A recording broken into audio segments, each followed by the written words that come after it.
lugar de encuentro para el talento venezolano, dentro y fuera de nuestro país. Continuamos por todos los medios con Nindo. Otro nivel. Otro nivel es nuestro segmento de entrevista, amigos. Quiero darle un gran abrazo a nuestro admirado y querido amigo de tantos años, el doctor Axel Capriles. Axel, un gran abrazo de parte de todo el equipo del programa. Mucha salud para ti y para tu familia, de parte de todo el equipo del programa y de Radio Caracas. ¿Cómo te va, querido amigo? Buenos días, Mingo. Muchísimas gracias. No tengo retorno aquí de Axel. Tú sí lo estás escuchando. Es que yo tengo estar con ustedes, con todo el equipo. Ahora sí te oigo, Axel. ¿Cómo estás? Muy bien. Muchísimas gracias por la invitación. Un gran abrazo. Mira, como siempre, cuando conversamos contigo, que la charla es tan sabrosa, nos quedamos cortos.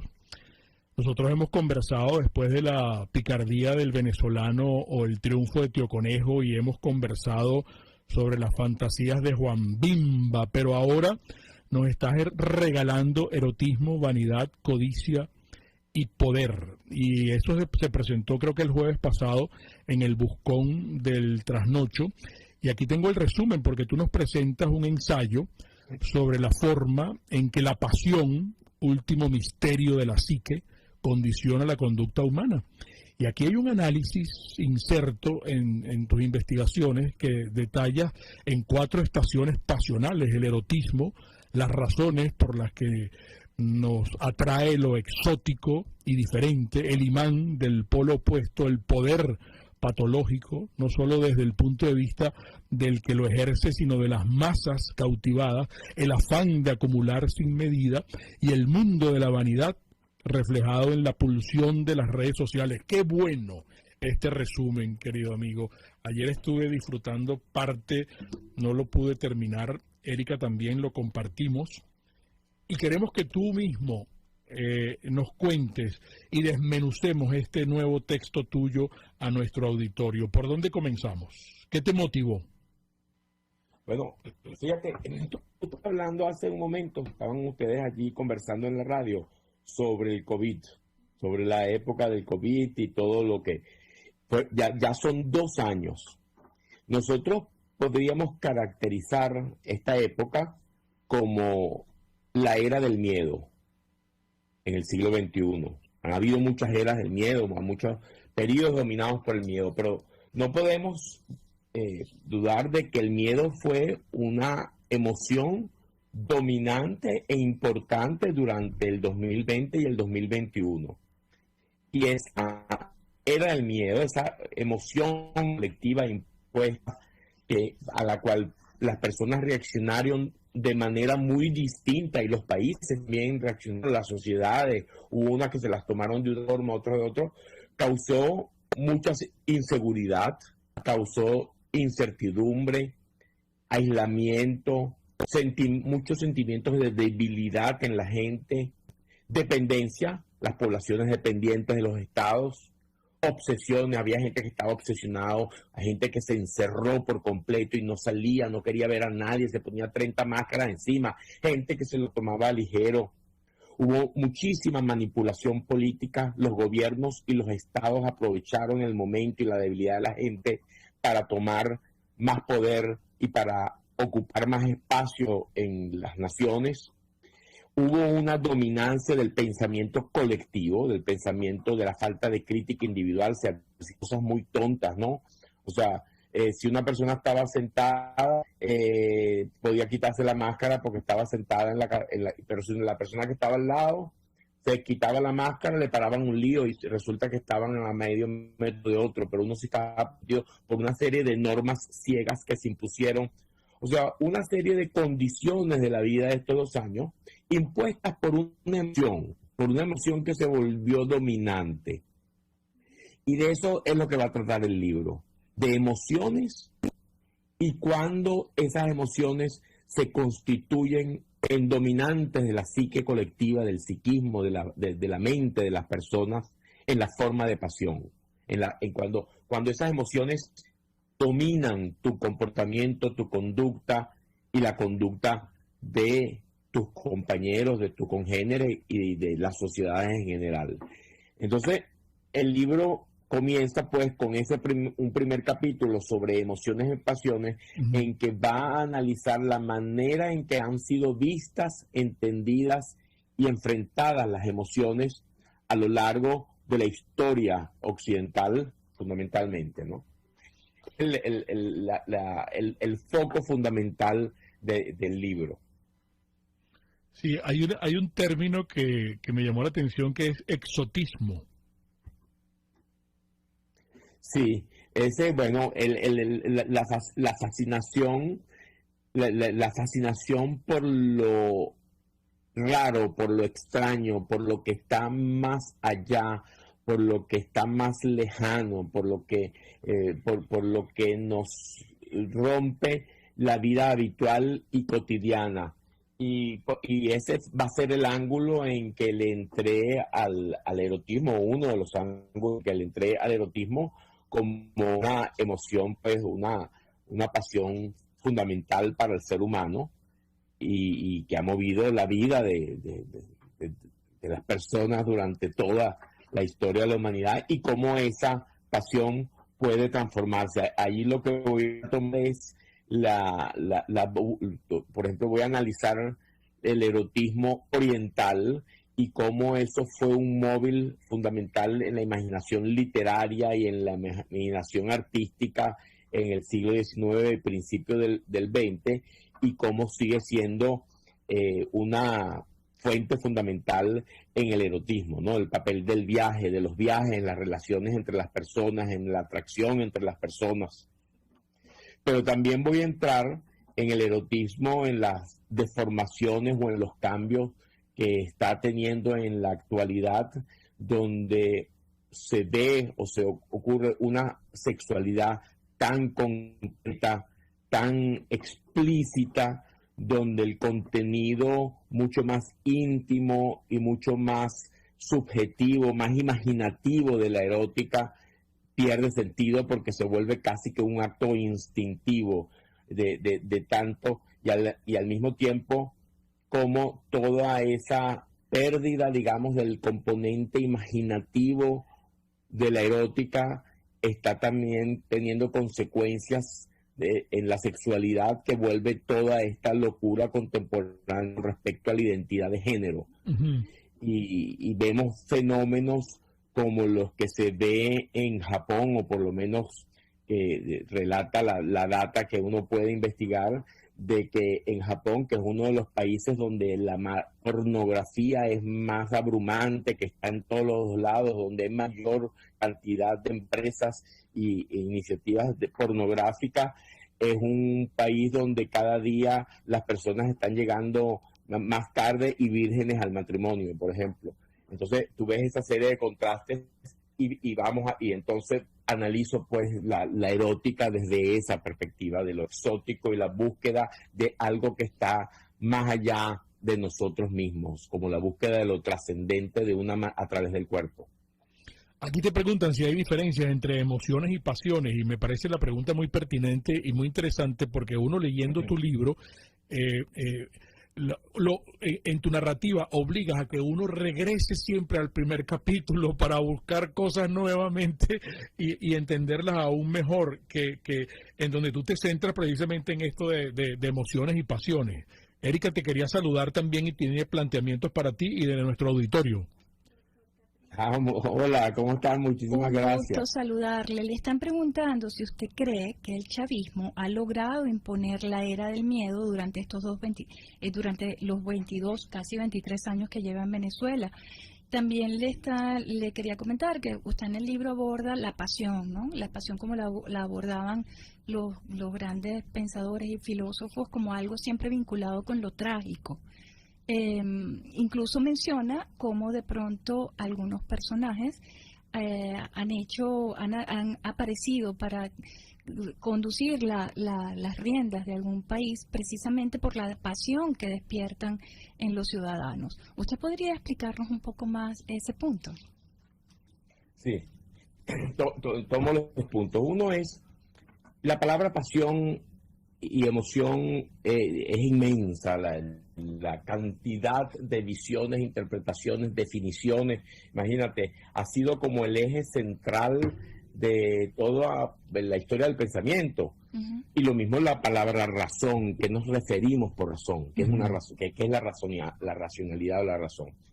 La palabra hasta el siglo XVIII, XIX, la palabra emoción no existía, se usaba la palabra pasión, afectos, afecciones, pasiones de ánimo, había multitud, y casi toda la discusión en torno al mundo que hoy llamamos afectivo estaba en la religión, en la filosofía moral, en la psicología religiosa, refiriéndose a muy distintas cosas. Por ejemplo, tú te vas a los filósofos, a un filósofo como Adam Smith, y te habla de las virtudes morales. Entonces, te hablaban de virtudes morales donde estaba la empatía y estaban ciertas emociones. Habían unas emociones que implicaban racionalidad y otras emociones que implicaban apetitos, que iban más hacia los instintos. Entonces, en el siglo XIX se agarró y se convirtió en cantidad de contenidos muy diferenciados y muy distintos en la palabra emoción, pero en esa misma forma de subsumir aquel universo inmenso de la vida afectiva de las personas, una sola palabra perdió riqueza.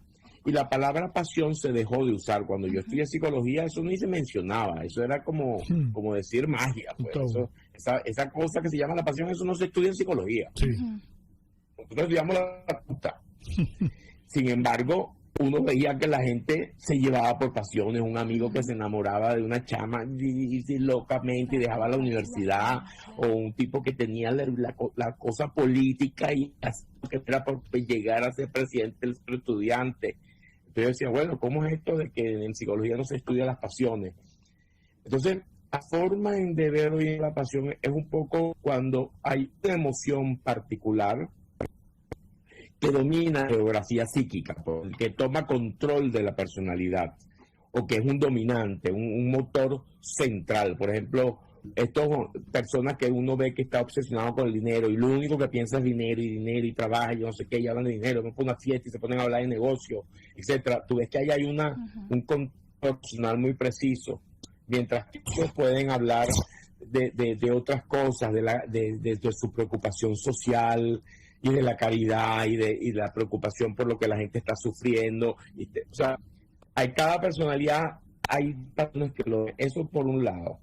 La segunda pregunta con respecto a la esperanza, con respecto al miedo del chavismo, sí, yo creo que Chávez fue como hay libros por allí que lo dicen, un mago de las emociones. Vamos a hacer algo, Axel, vamos a dejar este análisis para la próxima parte, donde vas a poder tener un poco más de tiempo, porque ya estamos encima y estamos incluso pasados del corte que nos pautan en la emisora para hacer en estos momentos. Amigos, conversamos con el doctor Axel Capriles, psicólogo, psicoanalista junguiano, doctor en ciencias económicas. Vamos a identificar, en breve regresamos. Un espacio para formar la nueva opinión pública venezolana por todos los medios, con Estación de servicio Terrazas del Club Hípico. Ayer, producto del accidente que hubo aquí en la autopista, a las 6:00 de la mañana, vi muchos, en el tráfico, me tocó ir de un lado para otro, vi muchos accidentes de moto, vi muchos muchachos tirados en el piso, vi muchos motorizados que serpentean sin casco, ¿vale? Sin casco, llevan a la persona que va atrás incluso sin casco. Entonces aquí hay un mensaje de nuestros amigos, un mensaje institucional, de nuestros amigos de la estación de servicio Terrazas del Club Hípico. Pana, si tú vas a manejar tu moto, ponte tu casco. Si vas a llevar a alguien atrás, por favor, que se ponga el casco. Mensaje institucional de nuestros amigos de Estación de Servicio Terrazas del Club Hípico, calidad y servicio de primera clase. Zeppole de San Giuseppe. Déjenme decirles que el día de San José es el Día del Padre en Italia. Y un dulce napolitano que es exquisito es la Zeppole. Zeppole de San Giuseppe.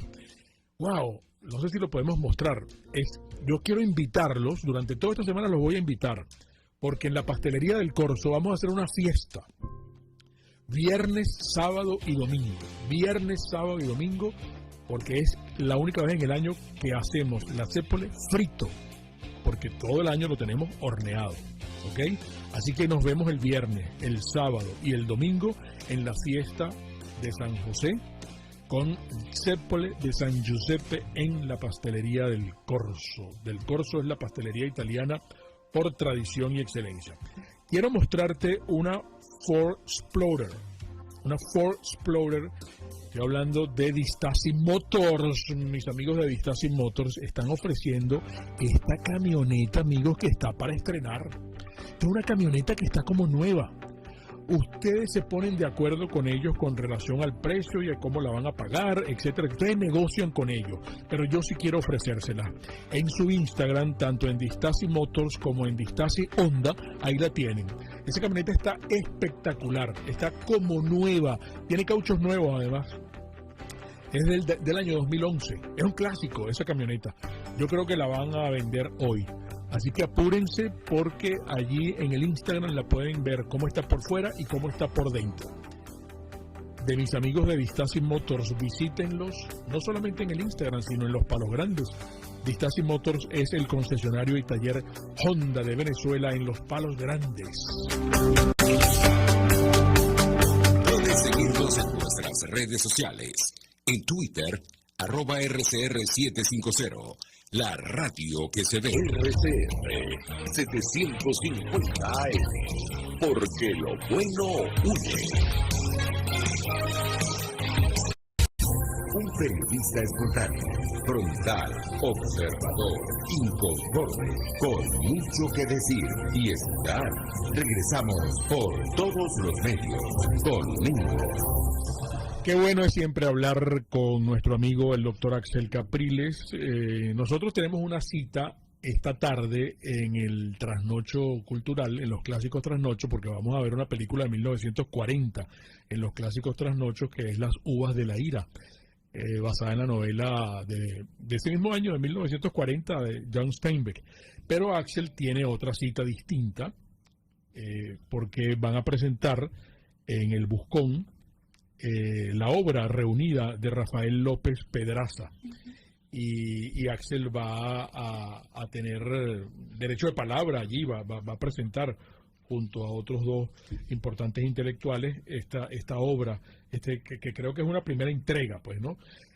Axel, hay muchísimas preguntas para ti. Te interrumpimos cuando Erika te estaba preguntando sobre la era del miedo de Chávez. Sí, pero por ejemplo, doctor Capriles, Juan Santos le comenta, estamos renunciando a la razón para ser gobernados por la emoción. Con el tiempo, la democracia terminará siendo una hemocracia. No quieren que razones nos lleven a una dictadura de las emociones. También le preguntan, a propósito del título de su libro, si usted cree que más que en la era del miedo, no estaremos transitando la era de la vanidad, y hasta qué punto las redes sociales son las responsables de este fenómeno. Sí, mira, efectivamente, yo creo que uno de los grandes cambios y los grandes fenómenos contemporáneos es ese dominio de la emoción a todo nivel, a nivel político, y lo que comentaba sobre la democracia. Como mencionaba antes, la pregunta anterior, Chávez fue un gran manipulador de las emociones, como lo han llamado por ahí, fue un mar de emociones. Y él se fundamentó en 3 emociones fundamentales, una para surgir al poder y dos desde el poder. Uno fue el resentimiento. Él cabalgó sobre los resentimientos para la toma del poder, y después arriba se manejaba entre la esperanza y el miedo, que son las 2 grandes emociones políticas. Esperanza y miedo manipulando, o sea, esperanza para las grandes masas de que traía las posibilidades, la dignidad, el cambio con respecto a su estado económico, sobre lo que había sido su pasado, y el miedo porque aquel que estaba contra él era simplemente aplastado y derrotado. Y el problema hoy en día es que los populismos que están dominando el mundo son precisamente eso. Son sistemas hechos para manipulación de la psicología colectiva a través de emociones con las que no se puede reflexionar de la forma habitual. Uno de los puntos centrales de mi libro. O sea, yo no considero que las emociones son irracionales. Lo que considero es que las emociones tienen otra racionalidad distinta, está orientado hacia otro tipo de metas y tiene otro tipo de orden distinto al orden cognitivo e intelectual. Y nadie se ha puesto, y ese es el llamado del libro, a tratar de ver el orden interno de las pasiones, de las emociones, en sus propios términos, y no como lo ha visto la inteligencia emocional o como lo ha visto la psicología positiva, que es algo que nosotros podemos gestionar, medir, gerenciar, o tiene un lenguaje propio, una forma de hablar propia, que hay que empezar a verla para que no suceda eso que dice el oyente, que nos están dominando a través de las emociones. Después, respecto a la otra pregunta sobre vanidad, efectivamente, estamos hoy en día a manera grande, y hay estudios que lo demuestran de forma clara y evidente, que hay una época de narcisismo creciente que ha sido potenciado y elevado a su máxima potencia con las redes. Claro. De hecho, hay un capítulo en el libro que se llama La historia del selfie y por qué nos queremos tanto, que va a estudiar qué significa esa necesidad de autorrepresentación, ese narcisismo incrementado que vemos hoy en día en todos lados, de una manera negativa, no simplemente decir el narcisismo es malo, el narcisismo es patológico, no decir por qué. O sea, ¿qué es que necesitamos representarnos, necesitamos de la aprobación, del like del otro, de esa manera tan dependiente, de que vemos esos casos de jóvenes que son totalmente esclavos de los likes y viven para ellos? Sí. Bueno, ese va a ser un capítulo dedicado al narcisismo de la actualidad y a todo lo que es la vanidad y el narcisismo. ¿Las redes sociales nos están alienando, doctor Capriles? Bueno, en muchos sentidos sí, en otros sentidos lo planteo como un modo contemporáneo de búsqueda de sí mismo, ¿no?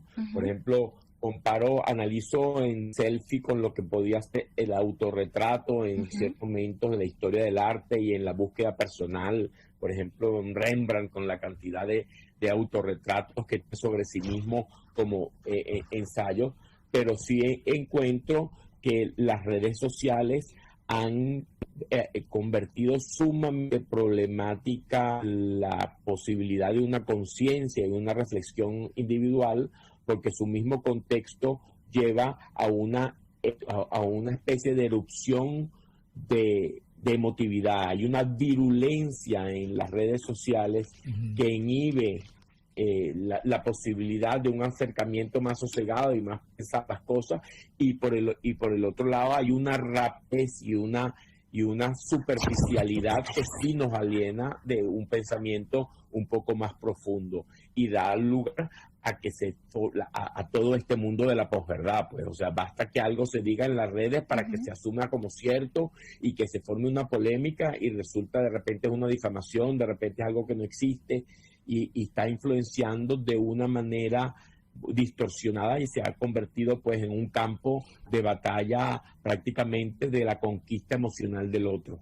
Y también es muy importante cuando estudias poder e inferioridad psicopática, esto que tiene que ver con el lazo entre el vacío anímico y las nuevas formas de populismo autoritario, un poco interpretando las preguntas de nuestro auditorio: ¿por qué el psicópata adaptado fascina? ¿Por qué las poblaciones escogen líderes tóxicos para ser conducidas? Esa interrogante, qué interesante que lo plantees allí. Que lo voy a vincular con la pregunta de Víctor Serrano, que quisiera saber si en este momento usted cree que Putin pudiera tener miedo. Sí, y si somos un ejercicio social, si somos un experimento social, como también pregunta otro de nuestros oyentes. Sí. Putin sí podría tener miedo, tal vez. El peor miedo que puede tener tal vez sea propio fracaso, ¿no? Más que el miedo de la destrucción o de lo que le pueda suceder concretamente. Yo creo que ahí tiene que ver, o sea, el miedo del psicópata, y yo sí tendería a ver a Putin, a pesar de que no lo conozco ni que no lo he estudiado a fondo, como una personalidad psicopática, pues, como la personalidad, ese individuo que tiene un vacío por dentro donde es incapaz de sentir piedad o es incapaz de sentir conexión y empatía con otros seres humanos, donde él simplemente va al ejercicio del poder, pero llevado por esa tremenda laguna psicopática. Pero lo curioso no es por qué algunos psicópatas están tan volcados a poder, no tienen ninguna cortapisa moral ni ningún reino que les pueda frenar en su ascenso y toman el poder. O sea, hay psicologías individuales que uno puede estudiar y entiende el porqué. Lo curioso, y es lo que plantea ese capítulo sobre la inferioridad psicopática, es porque la mayoría nos vemos fascinados y llevados por esa persona. O sea, ¿por qué un país como Venezuela estuvo fascinado durante años con un grupo de personas y un líder que llevaron al país a la destrucción, que acabaron con su riqueza, o sea, ¿qué pasó allí? ¿De dónde surge? Y es un vínculo porque en el poder entre el que manda y el mandado hay un vínculo de conexión psicológica inconsciente. En Rusia es así. Yo comentaba recientemente de que hubo un hijo mío tuvo una novia rusa y le preguntaba a ella qué pasaba, por qué Putin estaba allí, y entonces contestaba porque a los rusos les fascina el hombre fuerte, el hombre duro, el macho. Entonces, ¿por qué una población soporta a ese tipo de persona que puede llevar a lo que estamos viendo hoy en día, que puede realmente conducir al tan temido debacle mundial, a la tan temida debacle mundial? ¿Qué pasa allí? Y es que en todo ser humano hay también unas lagunas psicopáticas, hay unas grietas, hay un sentimiento de debilidad que en cierta forma se fascina con aquel individuo que es totalmente seguro de sí mismo, que la persona normal es un poco neurótica, tiene miedo, tiene inseguridades, sufre de ansiedad, vive continuamente así la persona normal. De repente encuentras estos seres absolutamente puros de sí mismos, que tienen un ideal en el que creen que esa es la verdad única, que actúan con una forma totalmente desprestigiada, sin problemas, sin nada. Esa persona se funge como en una especie de Dios que da esperanza o que cierra o que sirve como una especie de goma que rellena las grietas que tenemos nosotros mismos en nuestra gente. Bueno. Y esos médicos psicológicos entonces están allí en casos más individuales, por ejemplo, como es el sadomasoquismo, como son efectos de situaciones, pero que están también políticamente. Se nos agotó el tiempo, querido amigo, vale, pero vamos a seguir en contacto, por favor. Así que recuerden, gracias Axel, un abrazo. Muchísimas gracias por la invitación. Esta tarde tienes esa cita en el Buscón, ¿no? Sí, a las 4:30 estamos presentando el libro de Rafael López Pedraza, su obra reunida de los 3 primeros libros de él, Hermes y sus hijos, Ansiedad Cultural y Dionisos en exilio. Todo un pionero, ¿no? Del psicoanálisis junguiano. Fue el pionero, el primer vino formado en Zúrich y que ha sido escuela para cantidad de analistas y psicólogos venezolanos. Qué bueno, vale, nos vemos entonces esta tarde, querido amigo. Y ustedes, amigos, compren el libro de Axel Capriles, Erotismo, Vanidad, Codicia y Poder, las pasiones en la vida contemporánea. Felicitaciones por tu trabajo, Axel. Ojalá nos acompañes de nuevo pronto. Un gran abrazo. Un gran abrazo. Gracias. Axel Capriles, amigo. Muy bueno, ¿verdad? Estupendo, amigo.